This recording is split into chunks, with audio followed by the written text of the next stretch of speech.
Assalamualaikum warahmatullahi wabarakatuh. Perkenalkan, nama saya Ariza Miftahanda Rizky.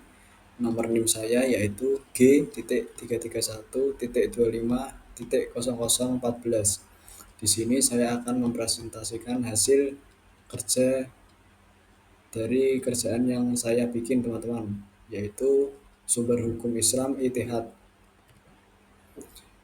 Pendahuluan. Hukum Islam merupakan sistem hukum yang bersumber dari wahyu Allah Subhanahu wa taala dan sunnah Rasulullah Shallallahu alaihi wasallam. Dalam perkembangan zaman, muncul berbagai persoalan baru yang tidak secara eksplisit dijelaskan dalam Al-Qur'an dan hadis. Untuk menjawab tantangan tersebut, muncullah konsep ijtihad, yaitu usaha sungguh-sungguh seseorang ulama dalam menetapkan hukum terhadap suatu permasalahan dengan menggunakan akal pikiran berdasarkan prinsip-prinsip syariat Islam. Pengertian ijtihad. Secara etimologis, kata ijtihad berasal dari akar kata jahada yajhadu ijtihadan yang berarti mengerahkan seluruh kemampuan dengan sungguh-sungguh. Secara terminologis, menurut Imam Al-Ghazali, ijtihad adalah mencurahkan segala kemampuan dalam menggali hukum syara yang bersifat amali atau praktis dari dalil-dalil yang terperinci. Sedangkan menurut Abdul Wahhab Khalaf, ijtihad adalah pencurahan segenap kemampuan seorang ahli fikih dalam memperoleh hukum syara terhadap suatu peristiwa berdasarkan dalil-dalil yang pasti. Dari definisi tersebut dapat dipahami bahwa ijtihad hanya dilakukan terhadap masalah-masalah yang tidak memiliki ketentuan hukum secara jelas dalam Al-Quran dan hadis.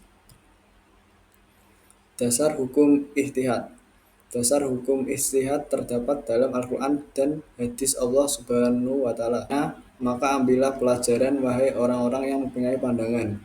Quran surat Al-Hasyr ayat 2. Selain itu, Rasulullah Shallallahu alaihi wasallam bersabda kepada Mu'adz bin Jabal ketika diutus ke Yaman, "Bagaimana engkau memutuskan perkara?" Mu'adz menjawab, "Dengan kitab Allah." Rasul bertanya, "Jika engkau tidak menemukannya?" Mu'adz menjawab, "Dengan sunnah Rasulullah." Rasul bertanya lagi, "Jika engkau tidak menemukannya juga?" Mu'adz menjawab, "Aku akan berijtihad dengan pendapatku." Kemudian Rasul menepuk dadanya seraya bersabda, "Segala puji bagi Allah yang telah memberikan petunjuk kepada utusan Rasulnya terhadap apa yang diridhoi Allah dan Rasulnya." Hadis riwayat Abu Dawud. Syarat mujtahid. Seorang mujtahid harus memenuhi syarat-syarat tertentu agar ijtihadnya dapat diterima, antara lain: 1. Menguasai Al-Quran dan hadis beserta tafsirnya. 2. Mengetahui bahasa Arab secara mendalam. 3. Menguasai ilmu usul fikih. 4. Memiliki kemampuan berpikir logis dan analitis. 5. Memiliki niat yang ikhlas dan tujuan menegakkan kebenaran. Macam-macam ijtihad. Ijtihad dapat dibedakan menjadi beberapa bentuk, yaitu yang pertama, ijtihad bayani, menafsirkan makna yang tersirat dalam nas. Yang kedua, ijtihad qiyasi, yaitu menetapkan hukum dengan analogi atau perbandingan. Yang ketiga, ijtihad istihlahi, yaitu berdasarkan pada kemaslahatan umum atau maslahah mursalah.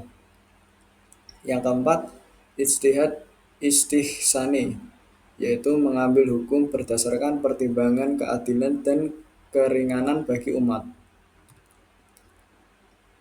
Selanjutnya, peranan ijtihad di era modern. Dalam konteks modern, ijtihad memiliki peran penting dalam menjawab persoalan-persoalan kontemporer seperti bioetika, ekonomi syariah, teknologi, dan hukum sosial. Melalui ijtihad, hukum Islam dapat tetap relevan dan adaptif terhadap perubahan zaman tanpa kehilangan prinsip dasarnya. Yang kedua, ijtihad tidak hanya berbatas pada para ulama klasik. namun juga menjadi tanggung jawab para cendekiawan Muslim modern yang memahami realitas sosial dan nilai-nilai Islam. Dengan demikian, ijtihad adalah jembatan antara teks syariat dengan dinamika kehidupan manusia. Kesimpulannya, yaitu ijtihad adalah upaya sungguh-sungguh yang dilakukan oleh ulama untuk menggali dan menetapkan hukum Islam atas persoalan yang tidak dijelaskan secara tegas dalam Al-Quran dan hadis. Ijtihad memiliki dasar hukum yang kuat dari nas dan telah dipraktikkan sejak masa Rasulullah SAW. Selanjutnya yaitu penutup. Penutupnya yaitu saya menyadari bahwa pembahasan dalam makalah ini belum sempurna. Oleh karena itu, kritik dan saran yang membangun sangat diharapkan. Semoga makalah ini dapat menjadi bahan pembelajaran dan motivasi bagi pembaca untuk ijtihad. Sekian dari presentasi yang saya sampaikan yang bermateri sumber Islam Ijtihad. Jika ada kesalahan kata atau kesalahan lainnya mohon dimaafkan. Wassalamualaikum warahmatullahi wabarakatuh.